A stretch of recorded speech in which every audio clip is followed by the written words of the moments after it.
Welcome to the Up Next podcast with Ron, John, and Julio. all right. Cool. So got a couple interesting topics today.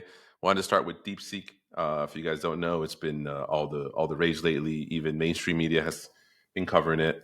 But what is DeepSeek? It's a new AI company out of China, mainland China, who's released some models that have been pretty groundbreaking in terms of their performance, but also their cost and what the team was able to achieve on a low budget, on a low reported budget. Although there's speculation that maybe that's not true, but they have claimed $6.5 million to train this model, and it's performing as well or better than models trained for billions of dollars. So that's huge news. That created chaos throughout the markets. I think we lost about $1 trillion in market cap from the big chip makers and the Magnificent Seven yesterday just on news of that. But I want to get your initial take. What do you think about the DeepSeek release and what it means for the big US AI companies? Yeah, it's been interesting. So yeah, I'm more of an outsider, I would say, right? So for me, like watching from the sidelines over the weekend, just the explosion of Twitter with the news, and it was pretty shocking to see like everyone's reaction to it, right? And trying to understand, as you said, like the way they were able to achieve what they did, kind of drop this bomb on and just everyone's reaction. So yeah, it's just to me, it's been interesting. It's been like shocking. I think I messaged you on Sunday and or Monday.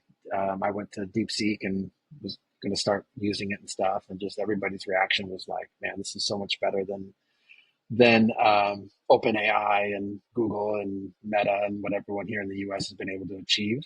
So yeah, and then I think for the first day or two, like everyone in that like Sam Altman and some of the other leaders were quiet. There wasn't much reaction from them those first few days. And so that was, just interesting. So yeah, just shockwaves all across. But as you said, as the week progressed, like now there's more and more speculation that they weren't telling the whole truth. And so what the truth is, who knows? But the reaction's crazy. I was reading like even Meta and Zuckerberg, they're like all hands meetings on Monday to kind of a war room type crisis at Meta to figure out like what are their next steps and what do they have to do to achieve their goals like much faster and at a much less cost to what they were anticipating. So anyway, it's interesting to see everyone's reaction. I think again, I'm an outsider, so one thing that stood out to me that's different, maybe you can elaborate on, is how it's open sourced and how that's different than what OpenAI and others are doing and what that means to the average person and like why they chose to be open source versus not like the others. Yeah, I mean, there is some precedent here in that Llama is open source. So the Meta Llama AI stack is an open source tool, but OpenAI is closed source, even though their name would make you think that they are open. They are not proprietary. Minstrel does have some open source components, although they keep much of it still closed source. And yeah, so the fact that they released it completely open source, which is a little bit different um, than the others, and that I think that's actually was helping them, because if it was closed source, I think people would be a little more hesitant to use it.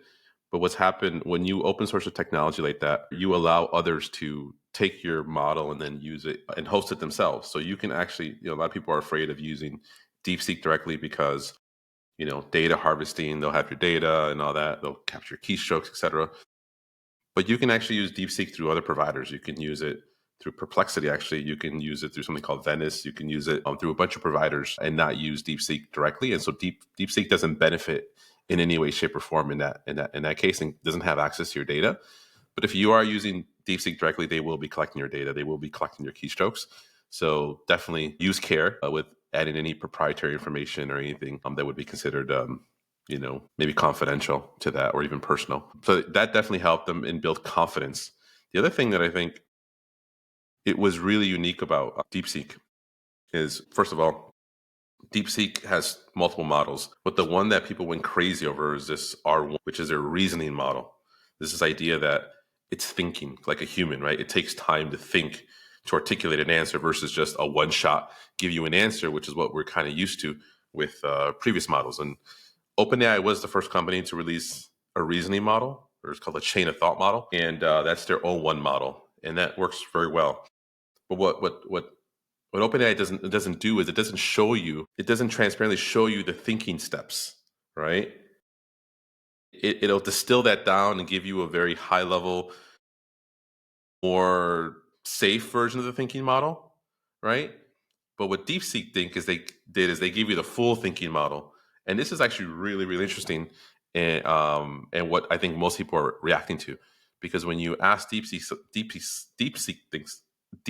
something, it'll actually show you everything it's thinking through, which actually helps you to understand whether you prompted it correctly.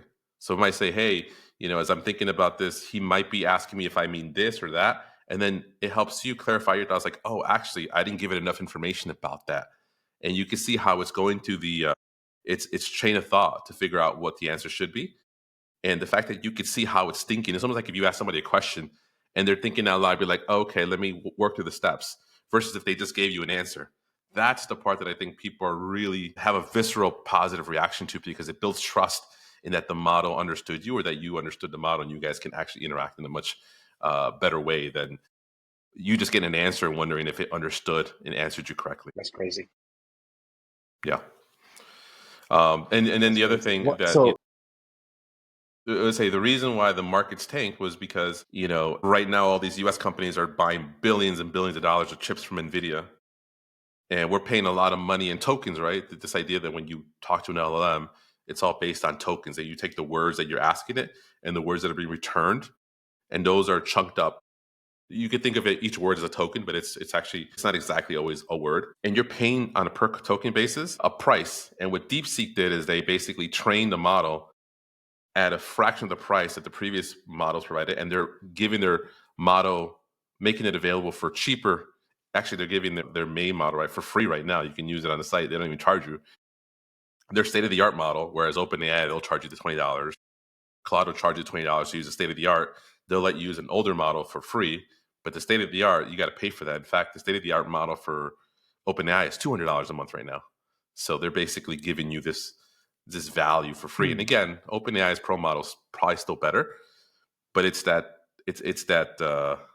thinking that people are really enjoying right now. But yeah, so what happened is these companies just tank because they're thinking, oh wow, if you don't need this many chips to train a model like this, then people aren't going to buy as many chips, right? That's why Nvidia lost $500 billion in market cap in one day, which is the yeah, biggest the loss in the largest history by of any stocks. company. Yeah, yeah, Double the crazy. largest. Go ahead. Keep your eggs in that basket, John? I did hold because by the time the stock opened, the pre-markets had dropped about $10, $15, and then on the open it dropped another 10. And so at that point, I became a buyer again. Yeah, I knew it would fall, but there's no way to catch it, that early. And so I just waited till it fell, and I bought big at 125, and then it kept dropping. It dropped all the way to 117, and I bought all the way down to 117. And now it's back up today, I think 127. So it's now in the It's green, rebounded. even at my new price. So that's great. So my question is, how, like, were we aware that China was working on this? Like, how did this just blindside us within a day or two? Didn't even know we were in a race before this week, to be honest. Yeah, I think there's been a bit of overconfidence by the Americans, American AI companies, in that we're going to lead because we've got the best schools, the best engineers. But if China's taught us anything, is that they have caught up in every area. I mean, they passed us in drones, they've passed us in manufacturing, they've passed us in, I mean, even nuclear fission energy, whatever it's called. Like they're making innovations there that we thought we'd lead in recently. That some company even eclipsed the performance of what's Elon's wireless company, the Neuralink, internet company. No, the internet company. Starlink. Starlink, yeah. So there's a Chinese company that has satellites now that can actually transfer speeds via laser at a much faster pace than Starlink. So the Chinese are, they're really serious about a lot of technologies, and this isn't the first one. I mean, Alibaba's been releasing a lot of models for some time. They have models called Qwen, Qwen, that they've been releasing. Some of the best video models are based on Qwen. And then DeepSeek, they released their V1, V2, V3 models in December. So we knew what they were capable of. But really shocked us was the papers they released on some new techniques they use for training the models. They created some optimizations that didn't require as much as much chips and as much power as previously assumed. And because you talk about OpenAI and Anthropic and Gemini and Llama. I mean, these companies have infinite resources. They have billions and billions of dollars to do this work, that they don't have to always be thinking in terms of being resource constrained. But DeepSeek is actually a side project by a hedge fund company, a guy who started a hedge fund company. He started building these AIs for his hedge fund companies to actually give him a leg up on trading, and they've killed it in the hedge fund game. And they decided to open source this model. There's this interesting spin on this, in that they're saying, hey, if that company is a hedge fund company, then what play did they make on this, right? Because they knew they were releasing it. They knew they were releasing the paper. So did they make a play to short NVIDIA, knowing that NVIDIA would tank as soon as they released this model? And they played that. They played that be 4D chess, if that's what they did. I mean, can you imagine how much money they would have profited by controlling the narrative and they went to number one on the App Store. I mean, Exactly. it's insane. It's just insane execution. Yeah. Yeah, and then to the question about the my next question is gonna be about, like, they went number one in the App Store. You mentioned it earlier, like can we? The question is, can we fully trust privacy through this app? You can imagine the millions of people that have already downloaded this app, and are they even aware of? I don't think they are, right? Of security and safety around it. Anyway, that's a whole nother topic. Yeah. I mean, the answer is no, absolutely not. Yeah. The answer is that this is, a mainland Chinese company, and they have access data, and their privacy policy says what they're capturing. At least they're upfront about it. But if you thought TikTok was a problem, where you're just watching videos passively doom scrolling, that's a Singaporean company, not even a Chinese company. They're just owned by the Chinese, but they're in Singapore, and data centers aren't even in China. I mean, they probably have backdoors to the data, but DeepSeek is a Chinese company on mainland China. And I think the type of data that can get into DeepSeek is far more sensitive than what you would get in something like a TikTok. So this should definitely be a concern. Yeah.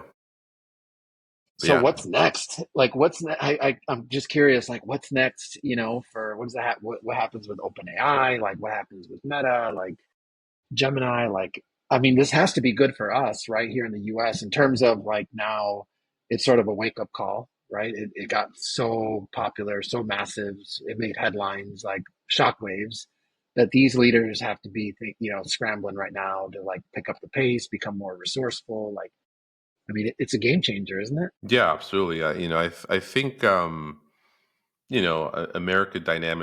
dynamism, right? I think they will step up and do more. And you got to remember that America has been handicapped over the last 4 years with regulation. And I mean, there was legislation being passed to limit what these AI companies could do. There was this need to present your new models and get them basically approved. So there was a lot of red tape that was sort of getting in the way from these companies to innovate as fast as they should.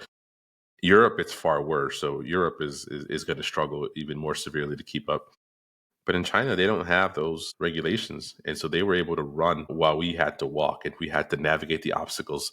So I think things will change now, because we realize this is almost like a national security threat. And if we don't win AI, we're in trouble, because AI is the future of everything. I mean, AI is very closely tied with robotics, and robotics is also something that we need to make sure America stays at the forefront of, which, again, China is kicking our ass in that game too. With, I mean, I don't know if you guys have seen Unitree, the Unitree company, and their humanoids and their robot dogs. I mean, these things are incredible pieces of technology that have sort of surpassed what we were doing with what was it, Boston? What was that company? Boston Dynamics, I think they were called. So yeah, I think this is a huge wake up call, and I actually expect things to start to really move more quickly with these U.S. companies, and expect to see huge innovations. And for consumers, this is good in that we're going to get better pricing. Things are going to get more competitive. For entrepreneurs, this is going to be great because we're going to have access to better models sooner, faster, cheaper. But yeah, I do think we'll recover from this, but this was definitely a wake up call. Cool. So let's hop into the next subject here, crypto and specifically the crypto meta and what's going on with Bitcoin, what's going up with the Trump coin. As you guys know, Trump coin launched on the 18th of January. We're in day 10. It feels like a lifetime ago, but it's only day Yeah, 10. that's And unbelievable. curious what you guys think about that and crypto overall and what positions you guys are taking, if any. And again, not financial advice. Yeah, definitely not financial advice. Julio, let you go first. I mean, I'm not as deep in it as you guys, but I just play it safe, man. I just stick to the Bitcoin, stick to the Solana, the big ones, do my little recurring buys, and that's about it. And I just kind of I watch from afar what you guys are doing, and yeah, so I'm not. How close are you at any point to pulling it out all out to just saying, like, I'm done with this, I'm pulling out because you can't handle the volatility? You know Have you what? ever been close? You know what? I thought about it, but I have a friend named John who every time I mention it or think about it, he kind of just it's like, man, don't do it. Just stay in there. And yeah, I've Get gotten to off the the point where, ledge. Yeah, yeah, I've just gotten to the point where it's like, fuck, like I want to, but then it's so addictive. It's like, it drops down this much, and I'm just throwing this much money at it. So yeah, no, I don't know, man. I don't think I'm anywhere close, to be honest. yeah, You run? yeah. For me, gosh, man. So obviously, I remember and reflect back on the big hype cycle back in what 2020, 2021. It's been interesting to compare, right? Both cycles, very, very different, and it's just hard to like figure out, right? Like what to do. So yeah, so I've been much more conservative this cycle for sure. Uh, just being more careful. Just held on to a lot of the buys I made in the last cycle, and then added during this cycle. I've been adding, but in terms of the meme coins, gosh, I was obviously the Trump coin got me like super engaged again and like kind of FOMOing. So I started to look into some of the meme coins and like started, going back to the old, the old man. As you guys learned, like quickly, I figured out like how like degenerate and full of scams and scumbags there are in this world, and started to notice like all the rugs that were going on and just how like the scale of the rugs and just unreal. So what's crazy is then you go on Twitter or X and then you see like these trending posts of people saying like they hit it big on a meme coin, right? Like, oh, I put 2 Solana and last night went to bed and I woke up and I have 100 Solana or whatever, and there's like a lot. It's like almost daily you're seeing these stories of like people hitting the jackpot, but then you don't hear like the 99% that are losing a lot of money or lost everything, right? So anyway, so I was you know tempted, but quickly realized like, nah, that's not a game I want to play in, and I think it's at another level this round in terms of like people just scamming and taking advantage of these meme coins that have gone mainstream. Which was shocking to me to like. I met up with some friends over the weekend, and the number one topic of discussion, and it wasn't brought up by me, was meme coins and like the Trump coin and Melania and Pepe and Doge, and like that was like a big chunk of the conversation that night, and it was like a big group of people, and I was just shocked like how mainstream it's gone. But it's yeah, it's you're playing with fire. So anyway, I'm watching it from the sidelines. I'm staying with what I have. I'm long on Bitcoin. And so yeah, that's where I'm at. But who knows, man? I think a lot of people got burned though, and I think it's enough to hopefully scare some people away and just be more careful with what they're doing. What about you? Yeah, no, I'm super tempted. Like there's been plenty of times where I want to get into it, but the fact that I work these long shifts, I go literally 6 hours without looking at my phone. So it's like I don't have the time to closely monitor, whatever's going Yeah, on, man. And then when I do have time, sometimes, I can't even get into the app because there's some crazy shit going on. I'm like, so yeah, no, it's crazy. A couple of thoughts I have here. One is that we're in that part of the cycle right now in meme coins and tokens in general, where it's not just meme coins, it's AI coins, and it's whatever next flavor there'll be of coins that we were in NFTs 3 years ago, which was when the NFTs first came out. It was generally artists that kind of took the craft seriously and created the NFTs, and it was hard to do because there wasn't a bunch of tools automated for you. But over time, as people saw the money these guys were making, they started to do it too, and there became tools to generate your 10,000 images. There became tools to help guide you through the process of creating your NFTs, and you have all these platforms that started up like Eden. What is it? Uh, Forget the name. Magic Eden. But there was many platforms, even Eden, even OpenSea, even Coinbase at one point created an NFT section, and what it did is it saturated the market, right? Where at one point there was these really cool, vibrant, small communities and NFTs that were growing in value because more people wanted to get in. It was a supply and demand problem. As the supply started to explode, and a lot of these people would create one and then rug and create another one, and rug and create another one. It just became saturation. There was far more supply than the demand for it, and too many people got burned, and then that's how it died out. Same thing is happening right now with meme coins and tokens, where it's become really easy. There was a time when creating a token wasn't the easiest thing in the world to do. I mean, it wasn't hard, but it wasn't as easy as it is now. Where like the guy who created the guy Ron who created UFD, the unicorn fart dust. The fact that someone like that who's never done anything in crypto, he's a gold guy, can create a coin with $21 in the browser in 20 minutes. That just shows you that there's no barrier to entry anymore. And the fact that that coin can run up to $250 million market cap, and now it's half that. But it created all this saturation where there's only so much money to go into all these places. And if new tokens get launched, and what people want to do is they want to buy into the new token because that's when you have the best chance to really see 10, 20 X returns. But most of those coins, go to nothing, or they're honeypots. Like most of the coins now are just honeypots, which basically means that it's they take all the money in, and then you can't take it out, and then boom, they'll rug you. Um, and so I think we're at a point now. Really, the nail in the coffin here, I think, was the Trump coin, not because you know it was Trump or anything, but because that coin commanded so much money out of everything else, right? I mean, it went to what was it, an $80 billion fully diluted market cap.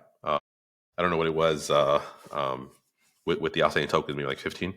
Uh, yeah, probably like 17 maybe, because it was 20% of that. And that means a lot of money had to get pulled out of Pepe and Doge and ETH and Goatsy and all these AI coins and all these other meme coins to go into Trump. And so people are now just rotating money, looking for the thing that's going to pop up and down. And there's just not enough money, even though it's gone mainstream and it's retail. And Robinhood has a bunch of meme coins, and everyone has was it a moon? Was it the moon wallet? Moonshot? What is it? Mhm. I forget what it's called. Mhm. The Solana wallet. They've had like a ton of registrations. It's still not enough money to go around because there's so many coins. I mean, I think the Coinbase CEO was saying that there's like a million new coins being launched per day right now. That is absolute saturation. There's no money to go around for this. So I think that's what's happening right now. And I think the meta's dying. We'll have to see what comes next. But these sort of just meme tokens are, they'll have their little run-ups, but then none of them will have lasting, they won't sustain in the long term. Again, you'll have your Trumps that may sustain over the long term. But I don't know that anyone getting into it now is going to make a ton of money. Again, it has volatility. So if you know how to trade, you might be able to make some money on the upswing or the downswing. I tried it, because I'm a much more of a risk taker. I tried it and I was not successful. I lost, I think, a total like $1,700 on the Trump on 4 Trump trades. Yeah, it didn't work out for me. Yeah, I'm just, I think you stick with Bitcoin and some of the big players and see what the next meta is, because I think this meta is I think we're in a bear market when it comes to the meme coins, the AI coins, purely because of the saturation. There's just too many out there, not enough money to go around. Yeah, yeah, good point, man. Good point. Which, by the way, I downloaded the Moonshot app, and have you downloaded it? I was like, I was disappointed. I didn't even use it. It was that bad. Like it was unusable for me. I'm like, this is junk. So, Yeah, sorry, Moonshot app. But There won't be a I'm sure sponsor. they're blowing up. Yeah, not yet, at least. But I'm sure they'll improve. I'm sure they weren't expecting, the number of people that downloaded it and started using it right Right. away. You know what I mean? 'Cause that's what it Absolutely. looked when I joined it. I was like, whoa, I don't think they were prepared for this volume. Just like even Coinbase, they were having all sorts of issues still, right? So anyway. All right, guys, let's wrap up with what's new in the world of fitness for you guys, health and fitness. Like what new routines, what new supplements, nutrition, motivations are you guys incorporating in your routines or your lives? We'll start with you, Ron. With me. All right. So right now I'm in bulk mode. So I'm happy to report I put on some weight, about 5 to 6 pounds on average. So over the last like 3 months or so. So pretty happy about that. Yeah, trying to get to the gym daily. I go about 6 days a week for the most part. So I've been doing really good. But anyway, right now what I'm switching focus on is I'm doing a stair climb challenge. Some of my buddies are signed up for a big stair climb in Chicago, and so Actual haven't building. done this actual building, 90 some Nice. floors. Nice. So if you remember, John, we were doing the stairmaster stair climb challenges back in the day at the gym a few years ago. So I haven't done the stairs since then. So yeah, getting back to training, like doing stairs and stuff, which is different. I mean, I think I'm more prepared in general, like fitness wise, but yeah, stairs. That's a unique set of muscles that you're using. So anyway, did my first like 25 floors this morning just to start building from there. But anyway, that's where I'm at right now. But yeah, doing well. Just trying to get enough protein, cutting carbs, doing well this month compared to last month. So doing better. So just trying to finish the month strong that way. But yeah, man, just lifting every day. It's tough. It's been tough for me to put on muscle, man. Like I plateaued numerous times. So trying to break through that plateau is tough, especially like, not taking any hormones or anything like that. Just doing protein and creatine and basic stuff. But anyway, that's my update. Yeah. Julio, but you. My update, man. Well, I'm easing back into it. I was pretty consistent before November. I was going out on vacation or whatnot. After that vacation just completely fell off for like, I would say 2 months. So, both because of work and because, I had a little health issue going on or whatnot. But we're easing back into it, man. I've been more on the cardio lately. Every morning, 30 minutes, trying to, cut a little bit of fat. And my aim this year isn't too much like, you know, getting big, putting on muscle. I think I've always been pretty good at that. My problem has always been like leaning out. So if only we could fuse our superpowers, Ron, because Swap. Ron's So bulking yeah, and do a still little has a trade. fucking 8 pack. Guy has an 8 pack while he's bulking and shit. But yeah, no, man. Honestly, my focus is to really clean up this year. So as far as like different things that or different approaches that I'm taking, I'm gonna try a couple CrossFit sessions in about a week or so. So I'll let you know how that goes. Would that be your first time trying CrossFit, or have you Yeah, tried it before? yeah. I've always been like kind of against it because there's a lot of like odd A little bit of a cult. jerking, odd jerking type of movements as far as like the exercises, and I've always been like, nah, man, like tight form, slow. So I'm Yeah, gonna I'm gonna give it a try. I need to stop being an old head and just try new things, man. So I'm yeah. gonna Be give it a open. try. Yeah. Yeah, Yeah, and I think the goals are different, right? I think people misunderstand that, right? Like tight form, all that, if you're actually trying to work on hypertrophy and things like that. But I don't think CrossFit guys are necessarily focused on hypertrophy as much as they are on working on functional strength. And I think a lot of the CrossFit stuff really lends itself to functional strength yeah, and in injury sometimes yeah. because maybe they push it a little too hard. But the principles of the exercise, I think, are amazing. They're all very functional. I Yeah. agree. Yeah. As far as me, I think I struggle a little bit with the just general activity. I mean, nothing new, Chicago, cold weather. But I've been less active this winter than I have been in years past. Not walking on a treadmill as much as I used to, or jogging as much as I used to. So Yeah, I think, having that 10,000 steps is such a good goal to have in general. And I've been maybe closer to 6,000 this winter. So I'm really need to pick that up. I've been doing more functional training again. I shared with you guys the dopamino bands, which are really wrestling bands. They're really phenomenal bands, um, primarily used by MMA fighters and wrestling people. But you can use these bands for anything. They're just high quality, very, very heavy, and they have a linear stretch to them, which means that you can stretch them a lot further than regular bands where you feel like they stretch and they stop stretching, and then if you go any further, Yeah, you might pop them. The dopamine yeah. bands they'll go quite a bit longer because they're like a thicker rubber, and that heft, that the heaviness of them is cool. The ability to move them farther is cool because they're really long. You can do a lot of really cool, innovative workouts with them. So I've been incorporating a lot of wrestling and MMA training strategies because I think they're just good for general mobility and general like functional strength, which again, I think is so important. I think it's far more at an older age, it's far more important to have functional strength than just to have aesthetic and have nice pecs and big muscles, but no balance and pulling muscles, all the time. So that's my Yeah. goal is just to be functionally strong and more so than to anything aesthetic. Are those bands common in like wrestling and MMA training? Curious how you found them. I mean, my son being a wrestler, like I'm always looking for the sort of state of the art equipment for everything. It's used by a lot of world class Olympic wrestlers. It's really a Russian tool. The Russians use this quite a bit because it's cheap. I mean, you don't need it. I mean, those bands will take you a really long way. And here in America, we tend to maybe over index on the nice gyms and all the equipment, and they kind of focus on body weight and working out in pairs and using someone else's body weight to help you work out. So, but yeah, I just because I follow this stuff closely, I see what the best people are using and doing, and that one showed up quite a bit and tried it, and I fell in love with them. My son loves them too, so I'm kind of 2 for 2 on that, and I think I'm going to get a lot of people to use it, provided they want that kind of workout, right? Not everybody wants. Some people just want to lift heavy weights, and that's not for you. But if you're interested in like getting a good workout and working out like different angles and rotations, I think it's a phenomenal tool. What are they called? A terrible name. It's called dope. It's like dopamine, but it ends with the O. It's like dopamine.